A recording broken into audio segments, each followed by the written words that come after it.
Welcome to Dhananjayan யுகம். வெட்டிவேர் மாலை பற்றின சில டவுட்ஸ் உங்களுக்கு இருக்குது, நான் கிளியர் பண்ணுறேன். வெட்டிவேர் மாலை வந்துட்டு ஃபோட்டோ ஃப்ரேமுக்கு நீங்கள் வாங்குறீங்கன்னா, அதாவது மாலையாக ஃபோட்டோ ஃப்ரேமுக்கு போடுற மாதிரி சேர்ந்துருக்க மாதிரி மாலையாக நீங்கள் வாங்கினீங்கன்னா ஆஃப் ஃபீட்லேருந்து நம்மகிட்ட ஸ்டார்ட் ஆகுதுங்க. இதுவே நீங்கள் ஆண்டாள் மாலை மாதிரி இப்போ நான் கையில் வச்சுருக்கலையா, இதே மாதிரி தனித்தனியாக வாங்க போகிறீங்க அப்படின்னா 3 அடியில் ஆண்டாள் மாலை மாதிரி ஸ்டார்ட் ஆகும். நான் கையில் வச்சுக்கிறது 3 அடி தான். நீங்கள் கஸ்டமைஸ் பண்ணிக்கலாம் கலரு. இன்னொரு செட் ஆண்டாள் மாலை நான் பெருசாக வச்சுருக்கலையா, அது வந்துட்டு 5 அடி. 5 அடி மாதிரி இருக்காதுங்க, நல்ல பார்வையாக பெருசாகவே இருக்கும். 6 அடி 7 அடி மாதிரி தான் இருக்கும். பட் இது வந்துட்டு 5 அடி.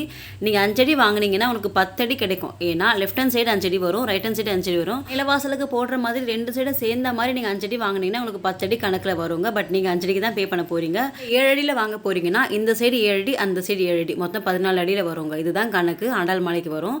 ஸோ ஃபோட்டோ ஃப்ரேமுக்கு போடக்கூடிய மாலை வந்துட்டு 6 அடியிலேருந்து ஸ்டார்ட் ஆகும். அழகான குட்டி முருகர் ஃபோட்டோ ஃப்ரேம் ஒரு 3 கொண்டு வந்திருக்காங்க. இப்போ நீங்கள் பார்த்துருக்கீங்க இல்லையா, இதுதான். அதில் வாராகியம்மன் ஃபோட்டோ ஃப்ரேமும் இருக்குது. ஃபோட்டோ ஃப்ரேமுக்கு மட்டும் ஃப்ரீ ஷிப்பிங், வேல் காம்ப்ளிமெண்ட் வரும். நெல்மணி நம்மகிட்ட இருக்குங்க. ஸ்க்ரீனில் நம்பர் இருக்குது, வெப்சைட் லிங்க்கும் இருக்குது, செக் பண்ணிக்கோங்க.